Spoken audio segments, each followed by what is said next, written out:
fights were happening all that randomly. It just so happened that Immortals were the ones that over-pushed on multiple occasions, and I think that could speak a little bit to them trying to prove themselves, whereas TSM was playing from a point of an advantage for most of the match.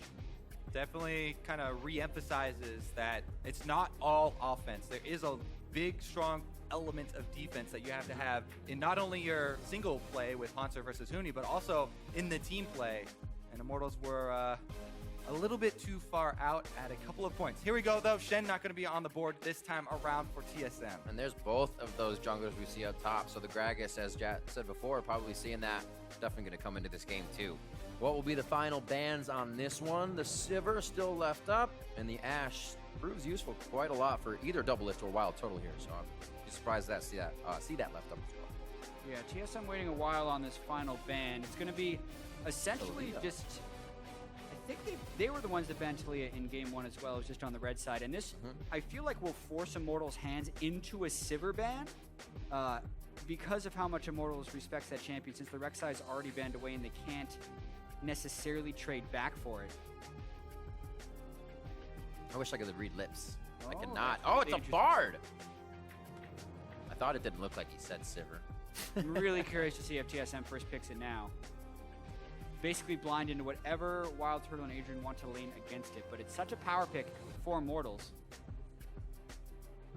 You give up two big picks, though, for taking that Sivir as well. Is it something you decide to come in and say, hey, it's open, do we formulate a team around it?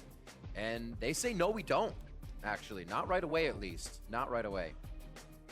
So they go for the Hecarim now, leaving that up. We'll see what Immortals answers with. They have the chance to get that Sivir and whatever they want. Yeah. I think at this point you have to take away the Sivir on the backswing here. Immortals aren't mousing over like they think that they do, though. Hecarim is just such a good partner with Sivir. Malzahar is going to be what they first pick up. Definitely don't disagree with that because Malzahar is so strong in this stage of the game. Mentioning champions that are strong on this patch, though, Jat, Sona is extremely strong on this patch as well. Ban last game. We do have to note that last week it was the non-hotfix version of Sona, so this is slightly weaker than it was in the week prior, but it's still, in my opinion, insane on this patch. And this is defying expectations a little bit for me because of the bans in the first game versus the priority of the picks in this game. But it definitely does set up Immortals for potentially a very strong laning phase. Another one of those games where TSM will kind of have to engage onto Immortals if they want to win the sustained battles. And also Immortals controls Malzahar once again and is almost daring TSM to play the Zillion once again. Also, have to keep it in the back of your mind that Hecarim could possibly be a flex pick. You know, this could very well be a solo lane Hecarim. You definitely would expect that more from the likes of Immortals and Huni, but it is on the board. Man, so many power picks back to TSM after the Malzahar Sona lineup. As well as possibly another flex in that Karma as well. Yeah, it's actually really crazy to me because I was expecting some of those to be first picked, and stuff like a Sivir Karma has so commonly just been picked right away by the red team. Just Sivir Karma, super non-committal, you have a bunch of move speed, it's a strong lane, but TSM actually gets it on this side of the draft, which to me is extremely surprising. It's also just a super strong lane in itself, like very dynamic here from the TSM side. See what they round it out with, because Immortals are saving the counter pick for Huni. Gnar, okay, so maybe this is going to be the Aurelia from Huni then, if he wants to take it into that matchup. Really prioritizing that chrono shift as well as the speed up for this team. Got to go fast on the side of TSM in that engage. What's it going to be? Could see an Aurelia coming out from Huni. Strong pick for him. Immortals is going to take their time on this one. Knowing things got a bit aggressive last time, we got to expect it. They said, calm down. We go in and play our game again. TSM controlled a lot of the objectives here, and with the speed of this comp, they'll be able to get to those very fast once again this game. Yeah, TSM will definitely have a lot of move speed to create an incredibly threatening Hecarim, but Immortals will also have a lot more initiation ability in this game. Last game, they had a lot of range damage that could kind of push TSM around. Here, they have really cold, hard initiation. And Huni's Tom Kench. We'll see.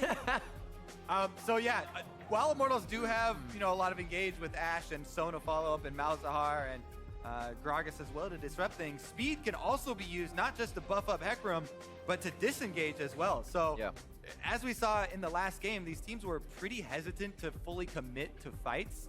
And maybe in the early stages, we'll probably see that again. And TSM definitely have the options with Zillion, Sivir, and Karma all on the same team to go incredibly fast. Yeah, it's a speed team, and I don't necessarily see where the Tahm Kench comes in to be a Gnar counter. The draft, to me, is a little bit perplexing from Immortals. Like, they definitely have some power picks. I think their bottom lane is actually going to be super strong, the amount of poke that the Sona and the Ashe have. But just seeing Huni on Tahm Kench is really weird, because even when he plays tank champions, he kind of puts a damage flavor to it. Yeah.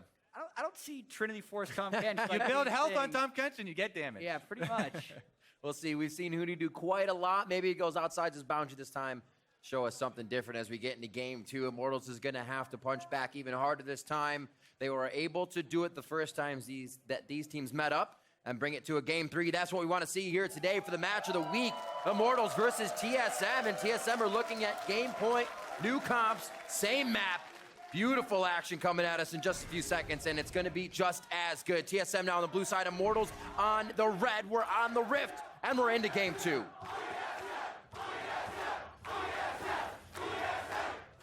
Also have to point out that if TSM win this game, they lock down the #1 seed in the regular season, guaranteed. Which means they will have side choice in the majority of games for every matchup in the playoffs, and will always play against the lowest available seed, because the playoffs is dynamically reseeded every round. That is going to be scary for some teams. We were talking about the gap of Immortals and TSM to the rest, so. The respect. Nice.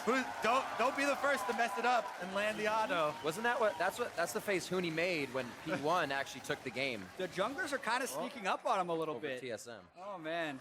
The BM. Just keep them there hypnotized while you dance in front of them. That's a trick that moves Who on. needs the Hypnotoad? Honestly, though, if we return to the Tahm Kench, one of the biggest thing, actually, to me, with the recent changes that they made to him, where, they moved the scaling a little bit earlier there on the passive health damage, but the ultimate goes so much quicker. And I like Tahm Kench's ability to make cross-mat plays and make surprise plays now, because he can bring someone really quickly. Him and Reingover are the duo you always talk about with Immortals. I would like to see Huni come up with some, flank plays with Tahm Kench or something, surprise ultimates with the River King. Very true. That is probably the thing that Huni would try and get out of that. It will be really hard, though, for a Tahm Kench and a Gragas to do the type of burst necessary to go through a zillion Karma and all the spell shields TSM can throw at them. So I understand the intent, but it's going to require some really precise execution for that to work. Standard lanes. Oh, baby. We're going to see what we get out of this. So Adrian still favoring sustain. Obviously going to help them get a little bit of back and forth in this, but I'm excited to see what they put against each other, because Doublelift always wants this with Biofrost. I'm sure the bottom lane stream that is going on in LCS 2 is very happy to see these guys matching up against each other. Hell, I'm very happy. We also get to track these junglers, as Svenskeren's going with a pretty interesting route on Hecarim. He started on blue rather than Gromp to get it as quickly as possible, and getting very, very fast double buffs here. Malzahar's not pushed up, though. He's not a gank opportunity. Neither is the bottom lane. So it would only be the possibility of getting vision for your mid lane, or vision for a counter gank for him. As of right now, Hecarim would be very happy just to continue to farm here in the early stages. On Hecarim, you never want to waste blue buff duration. So now he can go back to Gromp, kill that, and then go over to the Wolves to respawn. Okay, Crab first, then Gromp, then Wolves. Yeah, he's just trying to loop as best as possible, right? Because if he actually stays out long enough, there's a chance he can continue to farm throughout the rest of the jungle, and especially if Reingover isn't ganking him, it's beneficial. But with these standard lanes, the early pressure bar that Reingover could potentially give could be massive. It's risky against a jungler like Gragas, who is a playmaker. So that means you have to have confidence in your lanes to survive with their flashes. If everybody knows that they don't have jungle support and you're going to be farming, they can blow their flashes very quickly on an enemy gank and not sustain damage in the lane either. At that point, you know as a jungler, okay, now I'll go spend my money, I'll buy your wards, I'll come with the pink, and give you a side to rely on. I really have to credit the TSM lane right now, because they were a full 7 CS up on the Ashe and the Sona this early in the game. This is why I was saying, like, oh, this is such a strong lane here with the Sivir Karma. You get wave control so easily with Sivir, and then Karma can free poke with constant spamming of mantra Qs. Here goes Reingover's first attempt, but it is over a ward. Flash for flash. That's That what means- I say. yeah, Burn that those means- things early. Yep, Reingover will still have his flash if he goes to make a return gank. And yeah, the wave control down bottom from TSM is huge. And they can only be more bold now because they've seen Reingover in the top side of the map. Play is going to push Adrian out of the bottom as well. Looks good for Doublelift and Biofrost now, but at level 6 is going to be Oh quite my volatile. goodness. Pobelter flashes, everything's down, along with Pobelter. First blood. Completely baited right there. Yeah. Pobelter, that was abnormal for him, actually, to go for something like that. We just saw Bjergsen actually taking a lot of damage from Pobelter. He was actually accepting those spells, so maybe pulled him into that false sense of security. They made it way too easy. Bjergsen Yeah. won the CS war a little bit in game 1. He was winning it by a bit more here in game 2. And like, it didn't look like there was kill threat. Reingover was nowhere close. Like, that was a greedy trade play by Pobelter. And he gets punished for it because Bjergsen was very well communicating with Svenskeren and just, he made that gank easy for him. And the thought where you can maybe get Bjergsen's teleport, it costs you your own life. Both summoners down for Pobelter now, so he's got to play even more scared against double bombs from Bjergsen. And we see Adrian getting back to lane. Looks like he actually stayed in that previous back. That so they was could just- try to catch up on CS down there. Yeah, man, that was a very big mistake from Pobelter because not only did he lose the first blood money for the team, but there was a big wave pushing into the turret. Now he's going to be behind on experience as well as gold to Bjergsen. And while Zillion's not the type of mid lane champion that's going to start to completely smash you, Yeah. and he just buys catalyst, there's no more advantage for Immortals in mid lane. He can't push them in. Ooh, pretty good chunk there. But yeah, so now Pobelter has to play very safe, having burned both summoners as well. Yeah, and because of this, like, even though Immortals is the team with the jungler who has more early game presence, they're getting pushed in all lanes, and Reingover hasn't been able to help. And Svenskeren was the one to get the first blood. Like, this is actually a pretty dire situation for Immortals this early on, and I think they're going to have to make some relatively proactive decisions fairly soon to prevent this series from just being a quick 2-0 for TSM. Definitely a good point to bring up because First Blood on Hecarim feels so good. You get your Trinity Force even like a minute earlier. It's insane. You actually can just take over the whole game. Huni's in trouble. He has no flash. Very nice hop ultimate there. Oh, Pretty much Svenskeren, throws take it back. This was Pobelter going down now to the top lane as they go ring around the Rosie, and it's going to be Huni that goes down. Kobe wanted to see the kill handoff to the jungler to just get the Hecarim. You can already hear him. He's like, I can relate to this. I think Early stuff. I literally have never seen in competitive play the jungle a handoff to the jungler. It almost looked like they were doing it there, actually. It was close, but yeah, Hauntzer, they do want him to have the one-on-one advantage. He already has it over Huni, and now it's just going to become more difficult for Huni, even to CS now, because Nara is still oppressed. Yeah, and both of those ganks actually just came out of over-aggression from Huni and Pobelter. I really wonder what the carryover effect of the end of that last game has, because Immortals may think that they threw that game at Baron, and that could be tilting them a little bit mentally, because those two solo lane plays are very uncharacteristic for Immortals. They didn't have the proper pressure to punish a jungler gank at the right time. There was no counter ganking going on. Yep. Reingover wasn't counter jungling and setting up a dive elsewhere. They were really just unnecessary, unforced errors that TSM was able to capitalize on, and that gives a very early 1,800 goal lead for TSM. And I feel like that's Immortals kind of following a precedence they set for themselves. They're usually able to win each fight. You look back to tense moments, and Huni's teleporting into some pretty odd positions. The team has to scramble to get to that. Usually they can win them. Against TSM, those kind of plays fizzle out a little bit. So Reingover here, by the way, the reason he's doing this, they had... Oh. Wow. Just out of range. Well, the reason he's doing this, they were able to assume that Svenskeren went in and took his red quadrant because of the play he just made top. That's the most common next step. This one is going to be over a ward. Four-man dive. Doublelet's going to have a good spell shield here. Reingover waddling in, hits Biofrost back. The cast also silences him out. Chrono Shift is on. Bjergsen got the ult off. Yep, it's on it. He can get back into the fight, get the monster shield on for the team. That's the Hauntzer hit, but everybody was hit by the crescendo in the back line. Now they're trying to catch up from Hauntzer's ultimate, and they are able to capitalize on the kills. When his Doublelift not gotten early kills against Immortals, roll it back once again, and TSM comes up huge in the bot lane. That is a tilter, man. The teleport revive from Bjergsen gets in there just in time to save Biofrost. And the huge turnaround there from Hauntzer as well. Mega at the perfect time, gets the Sun, extra kills, end of the Inferno, best snowballing Drake. TSM are out to a huge lead in game number 2 of the series, looking to make it a 2-0. Specifically because it was also Immortals who made the initial investment to make that play and had it backfire. So that was actually the moment where Immortals was hoping to equalize the gold, and it only shoots them farther backwards. Look how low Turtle and Adrian are at the beginning of this gank. I think that's very key. And they go for Biofrost, but watch the timing on this ultimate from Bjergsen.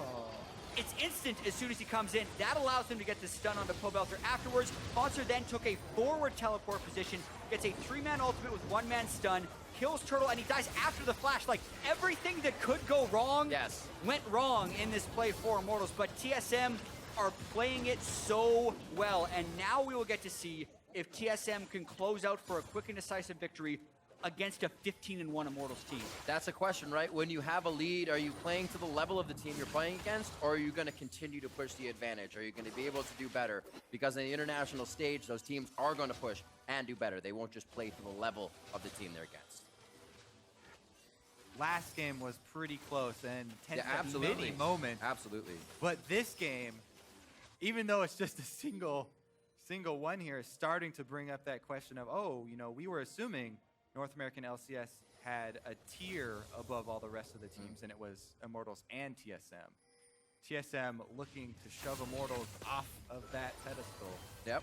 It'll be quite a statement game before playoffs. That's exactly what it is. TSM said statement. Immortals said they're trying to get back on that from last year. This is Doublelift's message that he wanted to send. Reingover wants to fight back, though. A little bit of a message here. Oh, alt after alt. Ping pong on Svenskeren. It looks like he may be able to get out of this one. Nope. In ping pong, there is also tilt. And here that comes may the happen to reinforcements. Svenskeren here. He's going to be all right, though. TSM gets themselves there. That was 3 ult. You can see the ults on cooldown. Svenskeren, Bjergsen, and Doublelift just to save him. Yeah, but to pull that play off, they had to use Turtle and Reingovers as well. So saving Private Svenskeren success. Yeah, a little bit of restraint held by them there as well. You saw a pink ward on the tri-brush when they were thinking about a 3-man dive. Turns out, Reingover was there, and they were able to peel off properly. Can never count Immortals completely out of the game, though. Against so many other teams, they're able to just make play after play and keep the wave pressure going. That's what's so killer about this game, is that TSM has the wave control, so it's that much more difficult for Immortals to set up plays. Yeah, and that's always a rough thing when Tom Kench or, you know, the likes of Echo or something like that are using their ultimates just to get back to lane quicker to farm minions so they can get more experience rather than trying to use that ability to create a big play to get back into the game. Immortals are going to try and lick their wounds right now and try and regroup and come up with a plan. It's something that is really, really important mid-game in League of Legends, is not to tilt. I said, you know, that bottom lane play, that's something that could possibly send people off the deep end and become very kind of depressed even. But you have to stay focused in the game and try and regroup. There are so many options. It's only 12 minutes in. And you have to stay positive and look for the openings to try and get back. Yes, it's going to be difficult, but that's what you have to look for. I see a ward. He also sees a problem now that'll slow Svenskeren. They don't have too good of warding around here, so they're just running in power and numbers, knowing Reingover might have to pop an ult, and he does. So little things always playing in the favor of TSM here. Now Reingover has to wait. The team really wants an engage, and you may just lose a buff for it. Quite an aggressive move here by Svenskeren, though, but with the dual lane showing of Immortals, it becomes a little bit less risky. Doesn't have smite, but yeah, it's a super bad feeling as a jungler when the game gets to the point where you have no lane control. You can see why TSM are free to do that. Hauntzer's shoving Huni in. Mid lane, TSM, Bjergsen was able to shove Pobelter in as well. They actually want to dive. So it was free. That's Reingover over the wall. Chrono shift, so that means Hauntzer's going to come up nice and fat for this fight. It actually is going to be Huni going down, trading back and forth. Bjergsen gets out. Still quite messy Arrow's on the both way. sides. That hits. So is Pobelter. Oh, the flash is there. Hauntzer can still get a quick jump out of this one as he's silenced right off the bat. That's going to be Hauntzer going down. And they go 1 for 2 in this. Adrian Chu, he's all the way from base. I don't know if you have the deets for this, but he's going to hold him in place. That's the slow. Bjergsen used Chrono shift. That's why you have to stay focused mid-game. Even when things are going poorly, they are able to make some semblance of a recovery here for Immortals to get a couple of kills, and Turtle trying tower defense here. Yeah, I think he's going to be able to do it. The bottom lane second tier turret is safe, the mid lane turret is safe, and then Immortals walks out of this with 3 kills. The 4,000 gold lead is shaved by about 1,000 right there, and it's not going to bring them back in the game, but it's definitely a start, and the counter to what TSM was trying to do to just basically end the game was right here. Yeah, coming back into a game like this is a step-by-step process. One step in front of the other. First step here is an overstep, honestly, from TSM. Yeah. And they go for the dive. It is pretty risky because they saw Reingover in the area previously. He goes for the great splash slam. That gets out the ultimate from Bjergsen. Notice how both of Bjergsen's bombs failed to do damage right there. He was trying to zone it between the turret, but the giant Tom Kench model somehow navigated around with Huni controlling it. Reingover had the 3-man stun. Burning the flash there is also something that pushed Hauntzer upwards towards Pobelter, and then with Adrian coming to the bottom with the flash being down, Bjergsen had no escape. Enables this one here, comes in to hold him in place. First stop the recall. And Reingover's gonna go finish up this dive, as you know. Meanwhile, though, because they spent the time diving for that champion, they weren't able to kill off the turret. So there still is every single outer turret standing for TSM right now. That does mean that if Immortals make another play and they have control of the map, they can, get a lot of global gold to try and come back into this. But Hauntzer's making quick work of Huni. Yeah, this is pretty Eat him and throw him under the turret. scary. Eat him and throw him under the turret. Oh, he loses the hits. The passive is there. He could get taken down here by Turtle as it wears off. Hauntzer comes back from the dead, and he's sent right back to That's the a bait fountain right there. by Here you go. Immortals. Another bait by the Frog. TSM pushing him in, though. Talk about the baits. Svenskeren very deep as well. Got those turrets heating up, so they got to be careful about the resulting dive. Teleport from Huni. Flash forward onto Bjergsen. Chrono Shift is there when he comes out of this. No silence to follow, but I don't know if TSM can put themselves in a dangerous spot to help back Bjergsen here. Nope. And TSM is getting all chaotic. Abyssal Voyage coming through, but it's a short one. And TSM looks like to be able to make the distance necessary. Step number 2 here for Immortals. They make it on the top side. Then step number 3 is another aggressive move from TSM, a tower dive. Tower dive after tower dive, punished heavily by Immortals, and they're getting right back in this. Yes, but also some weird mistakes. Wildturtle got executed by the top lane turret, while Immortals was actually coming back in this game. So that's a thing. What help is Definitely a lot. He was just taking damage. I went back and watched it. You got to confuse them, Jack. Maybe one day we'll get Watching replay of mid, that, because looking there's for a an lot arrow, of probably. really important things that were happening in that fight as well. And aside from that, Immortals is actually coming back in this game. Like, yes, the things that TSM needs to do to execute are a little bit too hasty. They're trying to maybe kind of make good on when they didn't snowball their minor advantage from game 1, and it's meaning they're pushing slightly too hard.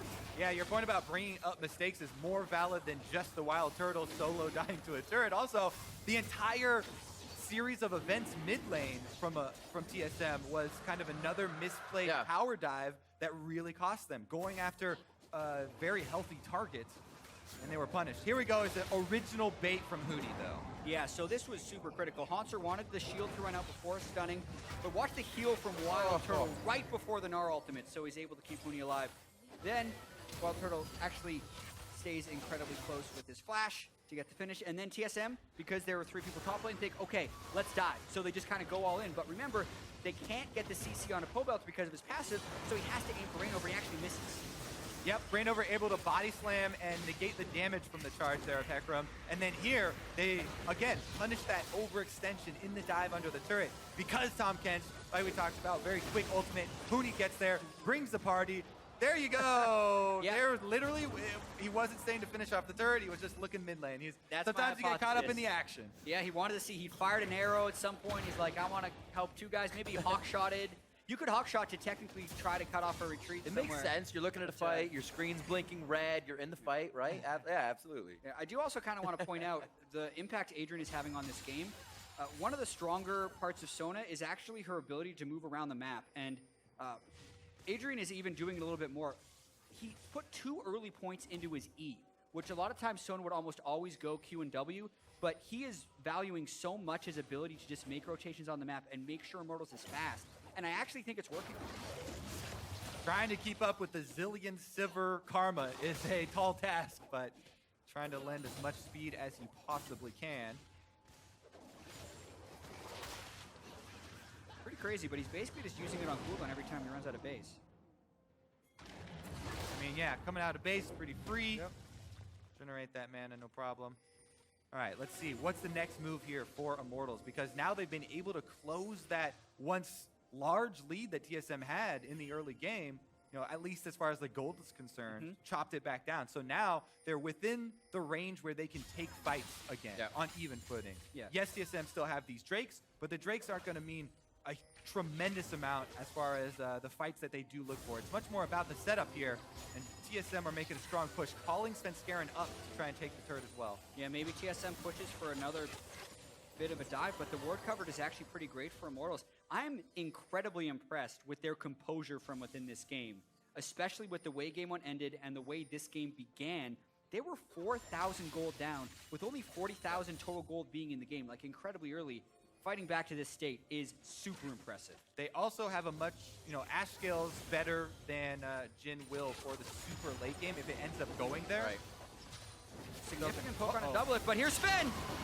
So Turtle pushes him back in range. They get the tether onto Reingover, and now Turtle. Svenskeren has to take longer time under the turret. Chrono shift onto him, and he doesn't go down. Now it's onto Bjergsen. The DPS of Bjergsen, a double lift perfectly placed on the black line as the tanks dive, and they come out of that one practically unscathed. Those zillion dives, man. The revival actually almost timed out on Svenskeren. It was a little bit risky there, but he still had the turret on him. They get the extra kills. They get that top turret that they just called everyone up for.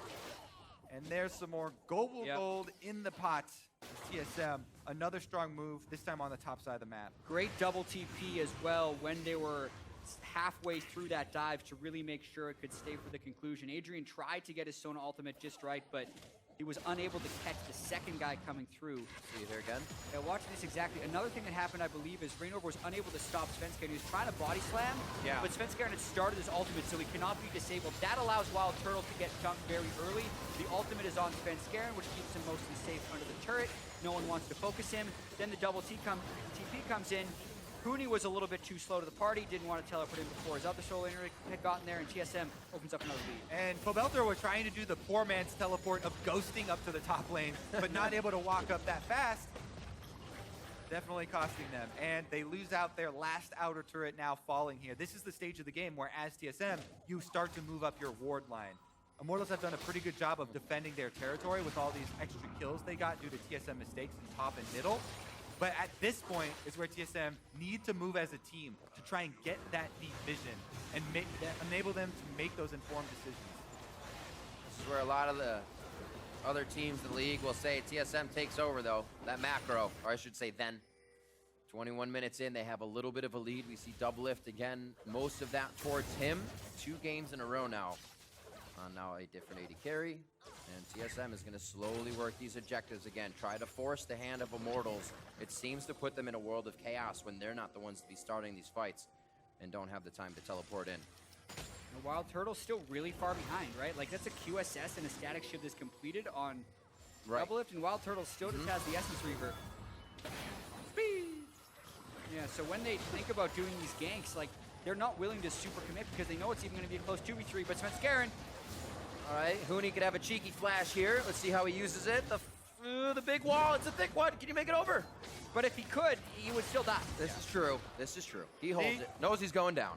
He thought about, yes, I could, but should I? No, I should not. So he just goes down, accepts his fate, and Immortals rotate their failed gank down bottom up to the mid lane. So even though Immortals, they did show and they tried to gank the super speed lane, they do get a turret for themselves. TSM don't want to let him get away with it, though. Oh, a little bit of a push on Pobelter. Didn't allow the kill to be locked down. It only takes a little bit longer than expected, and they continue to move. That was Svenskeren all once again on cooldown from him on this hack room so far.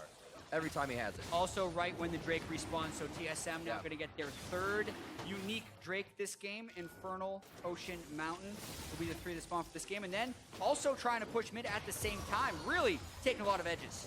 Reingover separated from the team. Adrian really doesn't have the mana to help too much. He could crescendo, but then they don't have it for a resulting dive. Dragon, players are being lost. And Bjergsen looks like he wishes he could turn back time. But Turtle says, no way. A little bit of fight left in Immortals for sure. Still 5,000 gold, but not a meaningless pick by any means. Onto Bjergsen. Nice combo. Yep. The Tom spit into the Ash arrow. Yep. No chance there. But you're wondering what's better than Chompers? Oh, Ash Arrow will do. That's perfect. So we're 13-7, 24 minutes in.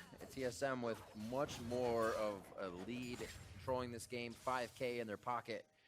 And with Bjergsen coming back up, it looks like they'll clear their side of the map before we get back into pushing those wards forward again, as you were saying, Kobe. Immortals is trying to keep that pink ward lineup, but you can see it dies quickly, and they're just forced to throw out vision wards everywhere. Yeah. Right now, Immortals' #1 priority is trying to work on that defensive vision. Because, once again, they're looking for those mistakes from TSM to get back in it. That's where their steps that we were counting getting back into this game have come from. A couple of extra tower dives. Problem now is that they're losing towers. There are less towers for TSM to dive and make those mistakes on.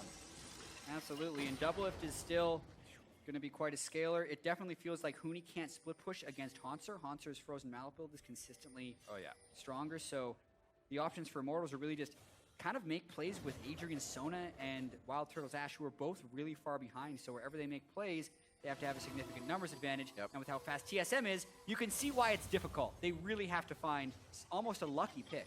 Exactly. That's why people have been prioritizing these speed picks so heavily recently. They're so good, both offensively and defensively. It lets TSM choose. And they've chosen mid lane. Oh, does it match? Spell immune. Pretty hard here. That arrow is going to hit on the back line, but it should be okay for TSM. Pretty much eat. That's going to be 1-for-1. It's a draw on Svenskeren, and TSM is much deeper than they want to be. Do they have the goggles on for the dive? Turtle getting hits. Hauntzer's going hard for priority targets. The team says they cannot follow, and it's getting messy. Split decision there from TSM. Did I say there are not enough turrets left to dive? Well, there are. Oh, the double bomb. It's going to be on Adrian. There it is. Takes him down. Bjergsen reassesses the fight, says, yes, we can do this. Turns it back on to Immortals. Huni doesn't take the gate. He goes all the way around for safety. A few attacks, the slow, the bomb, and it's going to be the kill coming in for Bjergsen onto Huni. Oh, plan! TSM come up with the ace. Man, with the lead they had coming into that one, Svenskeren goes all the way into the base, and as Immortals thinks they can turn it around, How do you make they it can't. out? Well, and then the scary point was, TSM, they were still winning the fight after Svenskeren trades 1-for-1 very close there with Pobelter. But then Hauntzer goes in, the backline of TSM just backed off. So Hauntzer goes in as Mega, and they could have definitely won that fight. But then, all right, let's take a look from the beginning here, because this is that Sven dive. He's going one way. He's on a mission. He's got a bomb on his head that's going to explode here. And that's what gets the kill right as he comes out of the stun. If Huni could have Abyssal Voyaged a fraction of a second earlier, he saves him, and this could be a very different fight. But then here, Doublelift gets such a good ricochet. Hauntzer sees the play. But yeah, TSM was backing up because of the zoning of Reingover and the potential damage for them. But the double bomb stun, as Wildturtle's low in the backline, Huni can only tank so much. Reingover walked into that as Adrian picked it up, and when you pick up the bomb, you move over the explosion radius a little bit, and that was on the edge. It also tagged Reingover, so that was a little bit of a mistake there, as Immortals were trying to punish the mistake from TSM to get back into the game, end up making a positional error of their own, and now it continues. Right back through the batting order. A cleanse to Wildturtle. He gets his distance from Svenskeren. Chomped up onto the turret. Reingover looking for the back line of the target, but he's the only front line. And look how many TSM members are back in Immortals back line. Svenskeren goes down eventually, and these are drawn out fights, seeming to favor Immortals now. Well, Doublelift's under the turret! Ooh, that's gonna sting a little bit. Doublelift goes down as well. A Mikhail's, a cleanse, and a spell shield won't save him. And now we're going up 50 seconds on these timers. There's so many good things to pick out of these team fights. We'll wait for the replay because they're still on the run now, but Immortals have defended another of these turret dives from TSM. So many turret dives. My favorite little thing from this fight is how after the dive, so they go for this kill here. But what's funny is Svenskeren's the one diving, and they want to Zillion ult him because he has a turret on him. But he gets eaten by Huni, and you can't Zillion ult him while he's in the stomach of Huni. So Bjergsen waits around, takes the turret till he comes out, able to get it off there as Hauntzer Goomba stomps Wildturtle in the backside, and their front line's gone. Yeah, but we also have to keep in mind with the Malzahar sitting somewhere between the turret, it's hard for the whole team to dive through. Doublelift went super deep at the end of that fight, and they hadn't actually dealt with the biggest damage dealer in Pobelter. They're successfully killing Wildturtle, but if they don't get Pobelter as well, the fights can get messy. Oh, they're messy, all right. Yeah, TSM goes. They are definitely trying to push the tempo on this one. 32 kills, 28 minutes into this game. This is crazy. Doublelift has right now a 3,000 gold lead. Almost 4 right now onto Wildturtle, sitting with 2,400 in his pocket. And you can see how much damage he's doing in these fights as well, able to stay in there with all these cleanses and Mikhails. That time, a little too close for comfort. I'm sure they'll reposition for the next one, but Immortals is finding ways back into these fights, realizing TSM, they're gonna go hard each time. Immortals may be able to use that to their advantage. Yeah, and I'm really curious if Immortals is kind of picking this as their moment they need to fight. They're only 6,000 gold down. They have a pretty good item set on Pobelter, but they would need to get a good pick. It looks like TSM's actually looking to trade Baron for the Mountain Drake. The funniest thing to me is that even though Immortals are so much down in gold, down in Drakes, they have vision control. So they see this Baron opportunity for TSM. They see them walk over there. They know that they're going for this. They can try and delay them while they take this Mountain Drake. TSM, though, they're pretty fast. Oh, And they don't want to let the Drake. Here it comes. Room. It's not going to be Turtle. They push off Huni. Get off my They still have that pink board. Nobody on TSM is Still an clear. Ash Arrow, still a Sona. Oh, we might see a fight here depending on the poke. Or a steal. Nope. Dragon over to Svenskeren. That's the second for them in the form of Mountain. And they're going to be backing off of this one. Beautifully done. Elder is going to be next as we're at that time of the game. And Immortals, the Dragons have not been going their way. Each time TSM has approached an objective, Immortals either gets pushed off or loses the resulting fight altogether. Doublelift on the Sivir has gotten to the break point of Sivir. The super happy, yes, Yeah, 3 item that's pretty, completion. Oh no! Oh no! Red buff releases. Whereas Turtle is still working towards that point. So Immortals right now are trying to, you know, let Turtle get all the money he can. Right now he's farming that large wave on top. That he needs his Infinity Edge. They need the crits coming through to be able to, you know, stand a chance in these team fights. He is just impossibly far behind. I mean, I think the other thing that could allow them to go in team fights, we've seen it from Jensen in some games this year, is just if Malzahar gets the perfect storm in a team fight and gets a lot of Void Spawn going as well as some refreshing stuff, it can help. But against this TSM team, it's just much more difficult to let happen because of the Zillion ult. Yeah, and Doublelift is going to be putting out so much AoE damage on Sivir in the late game team fights that Immortals have to find some way of either zoning him and stopping the damage, you know, CCing him or something, or actually killing him. Because that Sivir left unattended in the late game is just going to chop everyone down. As well as looking at this pick for Huni, back to the Tom Kench for him.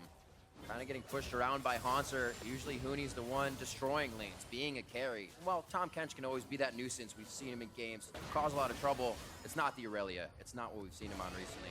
And it looks like not having that power in the top lane could also be hurting Immortals a little bit. Working to bring back 7,000 gold now against TSM in a 20 to 12, 32-minute game. Immortals is obviously respecting the pressure they have right now. It's been under the turrets where they found success so far, so they'll see if that's where it happens again. And it is so difficult for Immortals to find Wildturtle farm right now. Just the move speed that they have to respect from TSM, and the fact that the outer turret, even in the bottom lane, is still up for them. Like, the map pressure just isn't there for Immortals in a way that, you know, it's been for them the entire year. Even in week 2 when they lost to TSM, they were closer than this game as far as overall map control. Yep. But a lot of this is still going to be about the cleanness of the initiations. TSM has to make sure not to overdive. They definitely have a bigger lead in this game than they did in game 1, but it can still go away as this game gets later. Engages become very conditional now Here for they go. Pobelter and the Ash Arrow with all these cleanses coming out. Svenskeren on the front line. Reingover looking to they get kill that Hauntzer? task out. Doesn't do much. They may be able to get Hauntzer. Chrono Shift goes down. Hauntzer will be coming back up. And it looks like they keep going for the fight. Hauntzer throws back. Huni goes down. Now it's going to be on a Wildturtle. They try to get him. He flashes forward. That's going to be the hit. Wildturtle's getting the ricochets now. Or Doublelift, rather, I should say. And it's the triple kill. Going forward in the fight. Can they catch Pobelter? That's going to be the hit. The passive is on. Do they turn around for the kill? Hauntzer fighting a minion. Almost goes down. Doublelift brings up the pentakill. The most pentakills in LCS history for Doublelift, and also even closer to his 1,000th kill in a climactic moment to potentially 2-0 Immortals. The fights have been scattered the entire time. Both teams testing each other to the brinks here. For the heal. He killed himself! He That killed was sick. himself for the heal. Kill! The hexakill for Doublelift. They're looking at the Nexus. TSM, only for a moment, were jaded from the first place spot, but they will reclaim that spot on the pedestal and will be that first seed in the North American LCS. TSM take down Immortals. And in a very hectic game too, 25 kills to 13. But the impressive parts about this are 2-0. Anytime Immortals would fight back,